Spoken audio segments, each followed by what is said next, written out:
Et yo tout le monde, comment vous allez? C'est Nez. Aujourd'hui, une nouvelle vidéo où on participe à un tournoi à 350 € avec de belles équipes. Un format assez particulier. On va jouer avec Hugo et Fubuki. Malheureusement, j'ai pas eu les recs à l'intérieur des games. Du coup, malheureusement, je vous fais un rec extérieur. Ce qui fait que du coup, vous avez en fait un replay que je vais commenter. Voilà, je vous donne pas le résultat, je vais juste vous donner les games qu'on va faire, tout ça. Alors, le tournoi s'appelle Athena eSports. Je vous mettrai dans la description directement le qualifier qu'on a participé. Voilà, c'est une organisation de tournoi qu'on a découvert la semaine dernière. Et donc du coup on s'est inscrit, tout ça, ça se déroule sur 3 qualifiers et le but c'est de marquer le plus de points pour être qualifié pour la finale. Et je vous explique.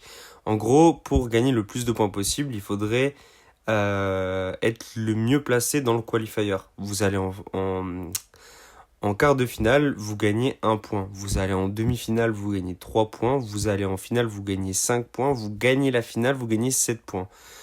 Le format était assez mal foutu parce que du coup, c'était best of one. Et best of one, ça veut dire qu'en gros, vous avez un mode. Vous le gagnez, vous passez, vous perdez, vous êtes éliminé.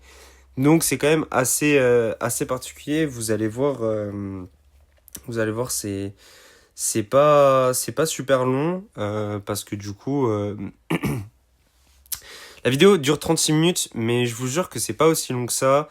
Et au-delà de tout ça, vous verrez que, en fait, avec tous les cuts que j'ai fait, en fait, ça a pas pris autant de temps que ça finalement. Et voilà, vous allez voir tout simplement le tournoi qu'on a fait. On va commencer directement en 16e de finale. Et en fonction de nos résultats, si on fait 16e, 8e, quart, demi-finale, vous vous rendez compte qu'au final, ça vient à 5 games. Et comme c'est BO1 du début à la fin, au final, vous avez quoi? Vous avez 2 games, 2 games, 2 games, 2 games, 2 games, au pire des cas, 3. Et au final, ça revient à pas faire beaucoup, beaucoup que ça au final. Donc voilà, je vais vous mettre à l'écran, sur la vidéo là tout de suite, le tournoi, la fiche de tournoi. Et ce qu'on va faire, c'est qu'on va directement passer au 16e de finale où on affronte une équipe que je me souviens plus. Je vous la mets pareil et on va directement passer en game et on va commenter tout ça. Donc voilà, la game 1 qui commence contre les ORX. On a Alecchio, Darksea et Close. Pour être honnête, c'est pas du tout des mauvais joueurs. En plus, ils sont sur un nom d'équipe, tout ça. Donc ça a pas l'air d'être des mauvais joueurs. On va expliquer un petit peu notre draft en fonction de la méta, tout ça, et je vais vous expliquer aussi la leur. Donc nous, ce qu'on a essayé de faire, c'est prendre en first pick Otis, qui est un pick très très polyvalent. Déjà au niveau des damage, de la range et aussi du win condition, qui est le mute, qui peut être super important au cas où un tank vous fonce dessus, comme par exemple le Mortis, qui n'est pas forcément un tank mais un Slayer. On a pris Ruff pour donner les popos et donc avoir des boosts de PV, des boosts de dégâts, des boosts de à peu près tout. Et aussi l'hypercharge en cas où le Ruff charge son hyper assez rapidement. Et la Bibi, top brawler de cette méta avec les buffies, tout ça. Bref, super fort. Et en face, ils ont décidé de prendre Gus, Mortis, Spike. Et pour le coup, je préfère largement notre conf. Là, comme vous pouvez voir, on met une énorme pression. Ça va être quasiment but, voire but tout simplement. Voilà. Pour les win conditions, on a aussi pris Ruff avec les sacs parce que ça counter à la fois Gus et à la fois Spike. Et donc du coup, on s'est dit qu'en fait, ça allait juste être bénef. Mais malgré tout, vous voyez, quand il y a un Mortis en face là, qui peut counter le Ruff de cette manière, c'est pas aussi facile que ça. Et en fait, là, on va se retrouver dans une position où on va devoir extrêmement bien défendre. Là, vous allez voir, le Mortis, il a fait un énorme choc. Et c'est d'ailleurs super dommage parce qu'ils auraient pu remonter à 1-1. Au-delà de ça, du coup, ils perdent la pression. On a une Bibi qui fonce sur la droite, qui du coup met une pression super forte. Ce que je vais essayer de faire, c'est tout au long de la vidéo, c'est de vous commenter comment on a joué, commenter un peu la game. Comme ça, ça vous fait comme comme un commentary. Et si jamais ça vous plaît pas, bah directement on fera une autre formule pour les prochaines fois. On va passer sur la game 2. Donc là on est game 2. Et comme je l'ai dit, si le format ne vous plaît pas de cette manière, de toute manière, je vais pas tout le temps faire le mode spec et je trouverai forcément des solutions. Donc ne vous en faites pas pour ça. Là c'est assez exceptionnel. J'ai trouvé que ça pouvait être intéressant que de faire du contenu un peu e-sport. Donc n'hésitez pas à me dire ce que vous en pensez. Et là on va se retourner directement sur la game. Et puis voilà. Si pareil vous avez besoin de conseils, tout ça, n'hésitez pas à regarder justement ce genre de vidéo. Elle peut être instructive pour tous ceux qui veulent se lancer dans l'e-sport. Et pour tous ceux qui essaient de comprendre comment marchent les drafts et tout. Parce qu'aujourd'hui avec 100 brawlers, avec tous les brawlers qui existent, qui sont complètement super forts. Vous avez des Bibi, vous avez des Sirius, vous avez des Crocs, vous avez des Pierce. Bref, il y a 1 milliard de bons brawlers, bulles et tout ce qu'ils en suit. Donc n'hésitez pas à suivre cette vidéo. On n'a pas forcément les meilleurs drafts, mais du moins je vais vous expliquer la manière de comment nous on a procédé à la draft. Donc si vous ça peut vous aider, bah inspirez-vous, et si ça vous aide pas, il n'y a pas de souci. Juste, voilà, on va retourner sur la game. Et là, comme vous pouvez voir, c'est assez close. Là, on a récupéré une bonne pression. Là, même, carrément, on va casser. Je lâche un petit mute sur le Gus. Le Gus meurt. On va marquer. Voilà, donc comme je vous ai dit, dans le format, c'est un BO1. Donc si là, on les gagne, c'est fin de tournoi pour eux. Et si on marque, c'est fini. Et on passe en huitième de finale. Là, vous pouvez voir, Fubuki met une énorme pression. Bibi hypercharge, faut voir comment c'est fort. Mais là, on met une bonne pression. Ils ont pas le mid. On a les sacs, ce qui fait que du coup, on peut tanker des balles. On a Otis qui a quand même pas mal de PV, beaucoup de dégâts. On a Bibi, pareil, à déloger. C'est pas aussi simple que ça. La curveball de Spike, elle est quand même pas ultra difficile à dodge. Là, on prend un bon kill, je mets une pression en haut. Là, je leur avais call de monter avec moi. Là, par exemple, je mets une énorme pression, je mute le Mortis. En le finissant, j'avais plus de tir, du coup, j'ai essayé de tirer en panique. C'était pas forcément la meilleure des idées. Bon, comme on gagne un 0, le risquer, c'était une chose. Mais là, comme vous pouvez voir, 5 secondes, ils vont pas avoir le temps de marquer. Même s'ils se bougent, bah, c'est fin de tournoi pour eux. Et nous, directement, on passe à la game d'après. Et je vous mets l'équipe qu'on va affronter maintenant. Et on se retrouve directement en huitième. Voilà, les huitièmes de finale qui sont contre Anton, Nibaz et Papi. Des très bons joueurs de tier C.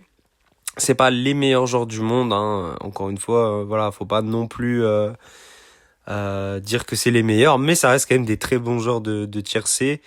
Pour tous ceux qui se demandent ce que c'est que les tiers, bah en fait vous avez tout simplement un système de niveau qui est classé par tiers, et vous avez tiers S pour les joueurs qui se qualifient pour les championnats du monde. Vous avez les tiers A, c'est ceux qui se qualifient aux qualifiers de championnat du monde. Il faut qu'ils se qualifient à 2 fois sur des événements de qualifiers. Vous avez les tiers B, il y a pas mal de critères pour les tiers B. Vous avez tiers C, c'est pareil, tiers D, et c'est tout. Tiers C, ça reste au-dessus de tiers D.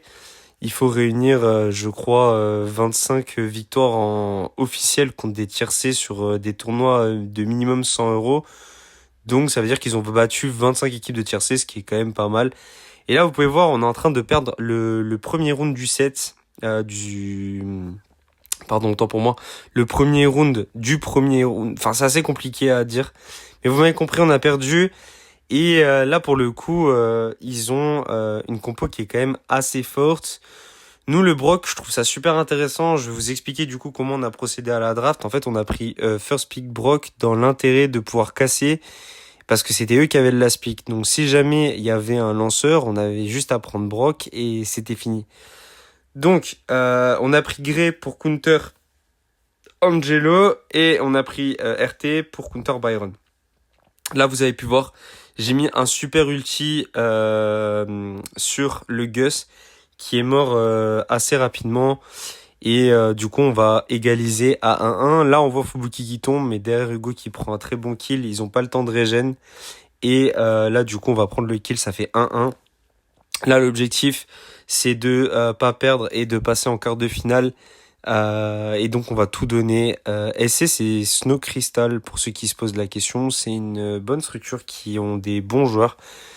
Donc, c'est très prometteur. Et nous, pour nous, si on gagne littéralement eux, bah, ça fait nous une belle victoire. Donc, nous, ça à prendre. Donc, voilà, là, vous pouvez voir que on se mange quand même une sacrée pression. J'essaie de mettre un ult pour essayer d'empêcher le Gus de venir et mettre la pression. Une grosse requête sur l'Angelo pour le cancel régène. Encore une fois, je lui mets une belle balle. Là, Hugo qui se prend des grosses tapes. Mais ils arrivent quand même pas à avancer pour nous finir. Là, vous pouvez voir mon zonage avec Brock qui marche très bien. Et là, énorme kill de Hugo, mais énorme communication aussi de ma part et de la sienne. C'est qu'en fait, on a à la fois lui, il a touché, moi j'ai gadget, et après je lui dis, vas-y, tu sais quoi, mets ton nul, fonce. Il a mis son ult, il a foncé, c'est un kill. On gagne 1-0, on passe directement à la deuxième game. Voilà, donc là on est à la deuxième game. Première game assez maîtrisée, le début qui était un peu catastrophique parce qu'on perdait 1-0. Mais voilà, là on repart comme en 40, on va essayer de leur faire du sale. Là j'ai pris une 4K de Angelo, c'est très compliqué de résister quand vous prenez un 4K, vous êtes juste obligé de back et régène, surtout quand vous n'avez pas de healer avec vous, comme par exemple Byron. Là, j'ai fait ce que j'ai pu pour empêcher justement le Angelo de venir et mettre la pression sur Hugo. Hugo qui peut reprendre son mid tranquillement. En face, ils ont plutôt une bonne compo, mais pour le coup, je serais parti sur Byron mid pour pouvoir heal le Angelo quand il se fait toucher par Brock justement. Mais ils ont décidé de faire les choses comme ça. Moi, personnellement, j'aurais pas fait comme ça, mais bon, chacun fait comme il veut. Et là, vous pouvez voir Hugo qui a pris une énorme pression. En fait, en essayant de l'aider, bah là, du coup, j'ai fait une petite erreur. J'ai quand même bien touché le Gus, mais en fait, on est enfermé. Et comme vous pouvez voir, la position pour eux, elle est parfaite. Vous avez un mec au mid qui est Gus qui peut slay comme ça et me kill tout simplement. Vous avez Byron qui anti-régène en haut et vous avez Angelo qui anti-régène en bas. C'est très fort. La position, elle était littéralement insane. On perd 1-0 ici. Ce qu'on va essayer de faire, c'est de répondre et refaire exactement comme la game d'avant. On va essayer de faire 1-1. On a essayé de switch. Je pense pas que ce soit la meilleure des idées. Pour moi, si ça avait été moi, je serais parti Gray sur Angelo, Brock sur Gus et on aurait laissé RT sur Byron. Mais bon, on a décidé de faire comme ça histoire d'essayer. Mais je suis pas sûr que ce soit concluant parce que les match-ups sont pas comme ça. Il faudrait que Gray aille sur Angelo. D'ailleurs, là, par exemple, s'il se TP sur le Angelo, c'est free kill. Genre, enfin, c'est pas free kill parce que l'Angelo peut gadget et partir. Mais comme il a la marque de RT, bah, vous voyez, ça peut être un kill de la part du Byron. Là, il a très bien joué, il la grab. Mais vous avez vu, on n'arrive pas à faire le kill. Hugo qui va se manger la zone. Hugo qui va mourir. Et derrière, on se retrouve en 2v3. Malheureusement, c'est pas en notre faveur. Et bah, du coup, on va devoir perdre. On va partir directement sur la troisième game. Voilà, du coup, troisième game. Bah là, en fait, on a raté notre start. Notre objectif, là, sur cette game, ça va être de littéralement assurer parce qu'on n'a pas très bien joué. Du coup, ce qu'on a fait, c'est exactement ce que je vous ai dit avant. On a mis les match-ups sur les match-ups. Et là, du coup, normalement, c'est censé être beaucoup plus facile. Mais si je dis pas de bêtises, ça reste quand même assez compliqué de maintenir correctement. Il suffit juste d'une petite erreur et de ce que je sais, je crois que je vais en faire une petite. Autant les games d'avant, je trouve quand même que j'avais plutôt bien joué, à part peut-être une où j'ai peut-être un peu trop back, ça a permis au Angelo de s'installer. Là, vous allez voir que j'ai fait une erreur un peu bête et ça va être là maintenant tout de suite. C'est un peu trop avancé, me prendre deux coups du Gus. Le grec qui du coup ne peut pas tenir son side et qui du coup doit back au mid. Et là on se retrouve dans une position de faiblesse, la zone qui push. Là vous pouvez voir le Angelo il est low HP. Mais c'est pas ouf, la position elle est pas dingue. Là, le Angelo, il prend le kill sur Hugo. Moi, je tombe. Et là, c'est super compliqué. On perd 1-0. Tous les rounds, on a perdu le premier round. Et c'est pas ouf en vrai. Donc là, lock-in, on va se focus. Et on va essayer de chercher cette game. Et pour le coup, on n'a pas eu d'individualité propre de la part de Fubuki jusqu'à maintenant. Et Hugo, pareil, hein, sur le Angelo, on n'a pas encore vu d'individualité. Donc je pense que ça ne serait tardé. Voilà, par exemple, Fubuki qui a répondu très bien sur le Byron. Et là, vous voyez, aveu de faiblesse de Anton qui gâche son ult, qui va littéralement le throw là maintenant tout de suite. Et là, pour moi, c'était là la révélation. Je leur ai dit quoi? Je leur ai dit, les gars, faut finir, faut punir. Là, le Gus, il a pas d'ulti, on va en profiter. Si on arrive à faire le troisième round sans son ult, c'est bénéf pour nous, donc go faire ça. Et là, vous allez voir, c'est chaud. Franchement, c'est chaud. Là, j'ai open. Du coup, le Grey, il a absolument plus du tout de range sur les deux en face. RT qui a une très bonne position. Et là, vous allez voir, énorme gadget de Hugo. Et derrière, moi, c'est la réponse directe. Et là, Hugo, il va prendre un excès de confiance et il va se dire quoi? Il va se dire, je vais push le Byron. Et en fait, il avait pas l'info. Mais du coup, le Byron, il était à un coup de son ult. Et du coup, il a tué Hugo. Là, je vois que Fubuki, il est en panique. J'utilise mon hyper. Je suis en panique moi aussi. Je fais un peu de la D et tout. Après, faut pas m'en vouloir. Je mets 2 tapes. Je finis le Byron. Le Angelo. Il reste plus que le Byron. Et là, vous voyez, Fubuki et moi, en vrai, on est des joueurs d'expérience. Et du coup, ce genre de 2v1, jamais de la vie, mais même normalement, des personnes sensées et normales ne perdraient pas ça. Donc du coup, on gagne. Et on va partir directement en quart de finale. Je vous mets nos adversaires. Et on va directement passer en game. Alors, quart de finale contre CDA. Encore une fois, une bonne petite équipe de tier C. Là, vous allez voir que en fait, ils se sont trompés de map. C'était absolument pas cette map qu'on devait jouer, mais malgré tout, on a fait une compo de dingue. Vraiment, on s'est chauffé. On a clairement fait la compo, mais parfaite. On pouvait pas mieux rêver. Et en fait, eux, vous allez voir qu'en fait, ils ont pris une compo de défense. Ils ont pris Nita, Otis, Colt. Mais qu'est-ce qu'ils peuvent faire, genre, en vrai? Ils ne peuvent pas avancer. La Nita, elle avance pas. Le Otis, il avance pas. Le Colt, il avance pas. Et en fait, on a juste à rester comme ça, attendre un petit peu, attendre une petite individualité de Fubuki. Là, par exemple, il est full life. Peut-être qu'il peut essayer d'aller chercher un kill ici. Moi, derrière, je tempo la Nita. Comme vous pouvez voir à gauche, elle me met pas un coup. Faut savoir aussi que quand vous mettez dans le monde un brawler, il charge pas son ult. Donc là, du coup, j'en ai profité pour le kill. Et du coup, regardez, là, on est dans une position. Bon, là, Hugo va mourir. Mais encore une fois, comme je vous ai dit, en fait, ils peuvent pas descendre. Vous avez une Bibi qui vous fonce dessus avec 10 000 PV. Vous avez un Cordelius qui pareil, a une petite range, pas énorme, mais qui suffit à battre Nita. Vous avez un ref qui est boosté constamment au mid, qui en fait a juste à slay comme ça, là. Et en fait, ils peuvent pas descendre. Il peut mettre ses sacs, comme ça tank. Moi, vous pouvez voir comme quoi la Nita, elle a pas encore mis un coup sur moi depuis le début de la game. Enfin, si vous faites des focus, littéralement, ils ne peuvent pas avancer. Et c'est ça qu'on va demander en braquage, c'est d'avoir la meilleure compo et la compo la plus efficace. Et là, pour le coup, vous pouvez voir que notre compo, en fait, elle est juste giga efficace parce qu'une fois que Hugo cherche son hyper sur la Bibi, hyper Bibi Buffies sur un coffre. Vous connaissez la chanson, ça fait énormément de dégâts. Et là, regardez, 100 à 25. Voilà, je vous ai peut-être un peu spoil en vous disant que c'était limite free win. Mais la vérité, c'est qu'en fait, cette compo, quand vous la regardez, elle n'avance pas. C'est pas une compo qui va avancer. C'est même si vous avez un ours de Nita, il va servir à quoi? Cordelius, il va mettre 2 rafales, c'est fini. La Bibi, elle garde la range, elle lui met 3 coups de botte, c'est fini. Le ref, c'est pareil, regardez.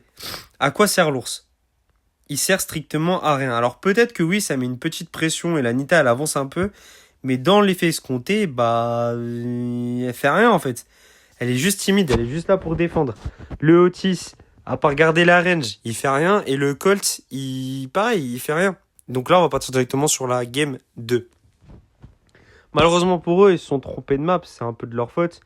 Mais la vérité, c'est que là, la compo, elle est juste à chier. On a un perso de défense. En fait, on a pris Cordelius pour empêcher qu'ils prennent justement des bulles, des machins, des chouettes qui push le coffre. On a pris Ruff parce que c'est l'un des persos contrôle les plus forts de cette map avec Otis. Et on a pris Bibi qui a juste à faire des gros tout droits énervés pour taper le coffre. Là, vous allez voir que je vais tout dodge. Le Colt, il met pas une balle. Je vais réussir à prendre un kill sur le Otis, mettre le Colt dans le monde.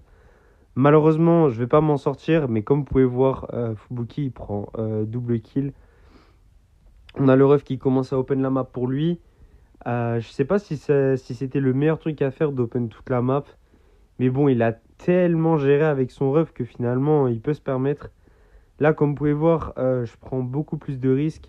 La compo, comme je vous ai dit, on peut avancer en boucle, juste charger des petits coups, mettre des petits dégâts et tout ce qui s'ensuit. Mais au final, comme je vous ai dit, bah, eux, ils peuvent rien faire. Ils peuvent pas avancer, ils peuvent pas taper le coffre. Donc là, en fait, on se dit quoi? On se dit les quarts de finale, elles sont passées. Là, vous avez vu, je vous avais expliqué qu'en gros, quand vous arrivez en quart de finale, vous gagnez un point. Là, on se dit quoi? On se dit, les gars, c'est free demi-finale. On gagne déjà 100 à 71. On a déjà 29% d'avance. Là, notre but, ça va être quoi? Ça va être de maintenir ça, ne pas prendre de dégâts si possible et avancer comme on le fait. Et là, regardez, en fait, ils passent leur vie à défendre. Ils peuvent pas avancer, ils peuvent pas attaquer. Et bah, juste, on a l'ascendant, on domine. Là, vous pouvez voir, avec Cordelius, je tabasse le coffre. Là, je mets le Otis dans le monde. Du coup, bah, ça permet au ref de taper le coffre plus facilement. La Bibi qui essaie de dodge les coups du Colt, là, il a très bien joué. Il a réussi à prendre comment ça s'appelle? Une position en repoussant le mec. Et là, vous pouvez voir, 100-0, comme la game d'avant. C'est une victoire écrasante. Pour le coup, j'ai rien à dire. La compo, elle était juste parfaite. Tant pis pour eux, ils se sont trompés de map. Mais nous, pour nous, ça nous a permis de gagner assez facilement. Et du coup, bah, on va passer directement en demi-finale contre certainement les plus gros clients du tournoi. Donc voilà, là, on a la demi-finale contre Cosmo, Yannick et Sunfire. Un tiers B, deux tiers C. Peut-être un tiers B low parce que du coup, ça fait longtemps il a pas fait des grosses compétitions, Yannick. Mais voilà, on est reparti sur la même DA de compo. Donc du coup, cette fois-ci, c'était vraiment cette map.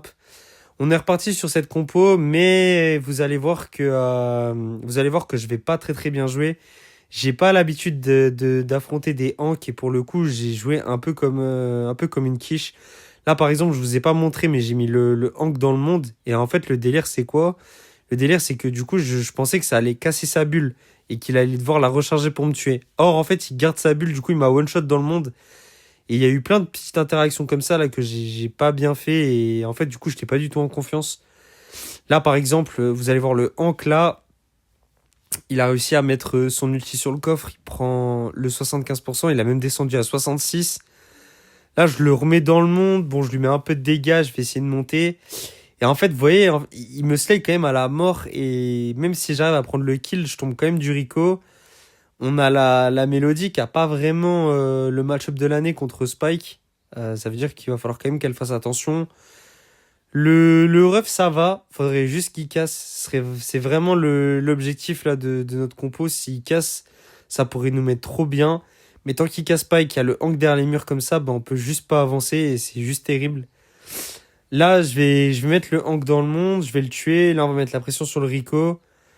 Vous allez voir que le ref, il va prendre un très bon kill. Il va reprendre la position mid. Fubuki qui met une grosse pression quand même sur le spike sur la droite, mais il arrive quand même pas à passer. Du coup, c'est assez délicat. Moi, de mon côté, j'essaie de bait le hank, mais j'y arrive pas. En fait, j'ai pas l'habitude de taper ce match-up. On a Hugo qui fait un très bon kill. Il va prendre un deuxième kill.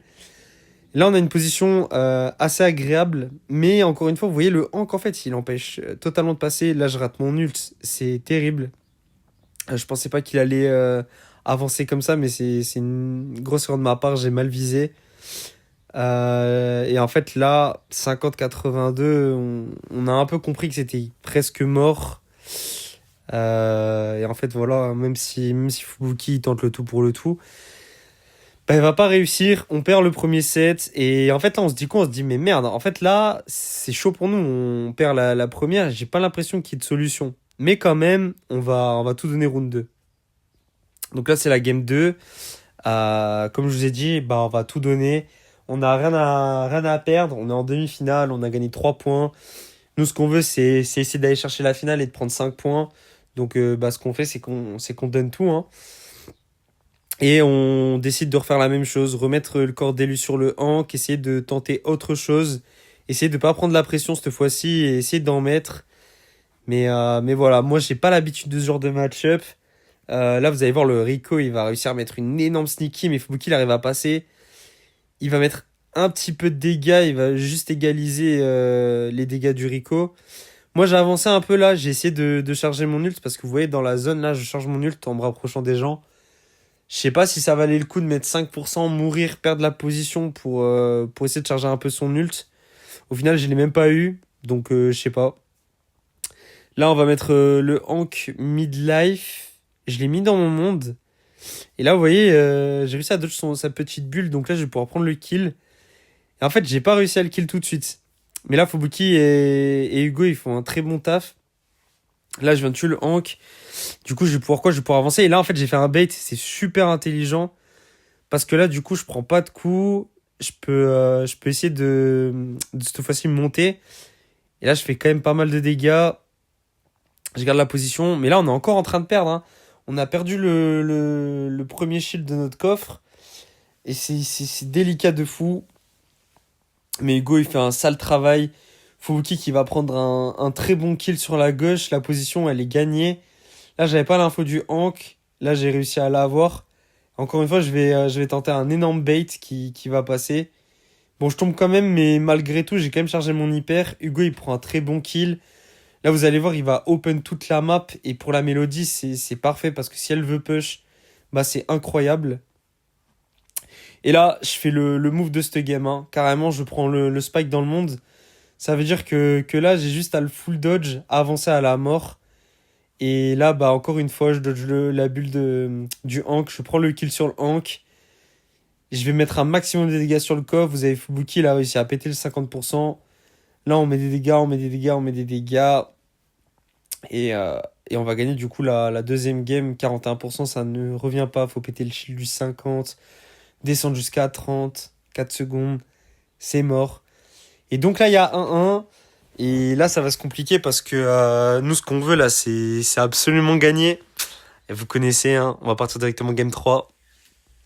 Et alors, game 3, je vous spoil pas, hein, mais mon niveau était catastrophique. Voilà. Je préfère avancer le truc parce que je tiens à tirer mes excuses sur cette game parce que j'ai vraiment mal joué. Mais bon, voilà, je vais quand même montrer la game parce que le parcours du tournoi est quand même beau. Donc voilà. Là, je prends la bulle, je fais un saut bête. Je pensais pouvoir le dodge, mais au final, j'ai pas réussi. Je prends quand même une grosse pression. Heureusement, on a Fubuki et Hugo qui prennent une très très grosse position au milieu. Là, il la laisse manger une sneaky, mais il joue très bien Hugo. Il a réussi à le mettre à 60 PV. Voilà, il va réussir à open. Moi, je vais réussir à dodge la petite bulle de Hank. Là, je le mets dans le monde. Et là, je me dis quoi? Je me dis, on a une putain de position. Si j'arrive à monter et mettre la pression sur le Hank et qu'il soit obligé de défendre, pour nous, c'est BNF. Et là, je tombe sur le spike. Pas de chance. Mais quand même, on prend 5%. Hugo, il a pris un kill. Mais je vous laisse revoir, hein, si jamais vous avez pas vu. Il prend un kill énorme. Derrière, il y a tout le monde qui est low. Je vais prendre un kill sur le spike. Je vais mettre le Hank dans le monde. Derrière, il y a Hugo qui prend un très bon kill sur le Rico. Et là, je leur fais le call. Je leur dis, les gars, au mid, faites gaffe, faites gaffe, faites gaffe. Et bah, ils ont fait gaffe. Moi, derrière, bah, regardez, je reste en vie. Bon, en vrai, je vous ai menti, hein. J'ai dit, j'ai pas très bien joué, mais en fait, c'est juste que j'ai fait quelques interactions bêtes. Mais là, on prend l'avantage, on gagne de 25%. Mais c'est vrai que j'ai quand même plutôt bien joué. Et là, ça fait partie des interactions de merde. J'aurais pu le mettre dans le monde avant, hein. Si c'est pour prendre l'ulti sur le coffre, autant le mettre avant. Enfin, je veux dire, autant mettre l'hyper sur lui, autant le mettre dans le monde avant qu'il le mette, quoi. Plutôt que de se prendre un ulti sur le coffre. Bon, malgré tout, on a quand même un bon avantage. J'ai mis low le Hank qui est obligé de back. Là, derrière Hugo, encore très gros kill. Là, me demandez pas. J'ai clairement claqué un nul dans le vide. C'est la précipitation. J'ai voulu viser rapidement, sauf que j'ai double tape mon écran. Et littéralement, ça fait un auto-shoot bête. Du coup, bah, ça a servi à rien. Là, on a quand même un shield d'avance. Là, il y a Fubuki qui va mettre une très grosse pression. Il y a 10 secondes de la fin. C'est moi qui lui ai dit de gaspiller son hyper. Parce que, vas-y, faut les faire peur. Faut mettre des dégâts. Et là, vous pouvez voir que, du coup, le Hank, il va essayer de mettre des dégâts. Mais derrière, moi, je pète le shield. 56-49. On gagne la game. Ça fait 2-1 pour nous. On gagne cette grosse équipe. Pour nous, c'était la plus grosse équipe du tournoi. On l'a sortie. Maintenant, pour nous, c'est BNF. On est en finale. On a gagné 5 points minimum. Il y a 3 qualifiers. Là, on se dit quoi? On se dit, les gars, on est quasiment assuré d'être dans le top 8. Bah, on espère, on va se faire des sous. On espère, on va se faire des sous. Aller dans le top 8 et essayer d'empocher ces 350 euros. Et puis, on va partir en finale contre VG Mystique, VG Mimite et VG Gold Kenzo. Et voilà, comme je vous ai dit, moi, mon objectif, c'est de gagner cette game, prendre les 7 points et pas les 5 points comme je vous ai raconté. Donc là, on se donne à fond. Pour la compo, on a pris Lumi pour counter tous les persos tank. On a pris Léon parce que sur cette méta, c'est trop fort avec les buffies. La speed de la sucette, l'hyper et tout ce qui s'ensuit. Et on a pris un lanceur. Alors peut-être que c'est un peu compliqué parce qu'il y a un Ali en face, mais en fait c'est pas aussi compliqué que ça. Il a pas non plus un match-up de dingue. Lumi, il counter pas plus que ça. Léon, ça casse la tête. Willow, il peut le contrôler, il peut aller enfin, il peut mettre un gadget et rentrer dans le sol. Il a pas le match-up de l'année. Donc là, comme vous pouvez voir, on met une énorme pression. Très gros kill d'Hugo à gauche. J'ai pris un très bon kill. Hugo contrôle Mimite. Hugo va mettre le but. Bref, 1-0. On domine la finale de par la comp et aussi par le skill. Comme je vous ai dit, nos plus gros clients, c'était ceux d'avant. Eux, pour nous, c'était un peu plus tranquille. Là, gros kill de Fubuki. Derrière, moi, je vais aller chercher Gold Kenzo. J'ai pas eu de chance. Mon invisibilité, elle finissait avant le mur. Mais malgré tout, je mets quand même une bonne pression. Ce qui fait que du coup, Hugo et Fubuki gardent un contrôle sur les trois autres qui sont en haut et qui n'avancent pas, tout simplement. On a Hugo avec un hyper qui peut très bien contrôler quelqu'un. On a moi qui vient de mettre une sucette. Je vais essayer d'aider Fubuki sur la gauche. J'ai pas ultra bien joué. Je lui ai foncé dessus. Je lui ai pas mis plus de dégâts que ça. Mais derrière, le pinch, il est ok. On a Fubuki qui prend un bon kill. Hugo aussi. Il reste plus qu'un mec. Je prends un bon kill aussi. 30 secondes. Un petit Otis ult. Non, pour moi, on avait large la comp. Hugo, bon, il a raté son hyper, mais c'est pas très grave. Et là, je vais tenter d'intercepter la passe. Et regardez, en fait, là, je voulais tirer instant. Et en fait, du coup, bah, ça a fait un tir simple de con. Et derrière, bah, en fait, la Ems, elle est sur moi, donc impossible de tirer. Et derrière, je me fais mute par le Otis. Mais derrière, comme vous pouvez voir, bah, en fait, juste c'est maîtrisé, c'est dominé. Et on gagne la première game 1-0. Et on va pas non plus tarder de fou.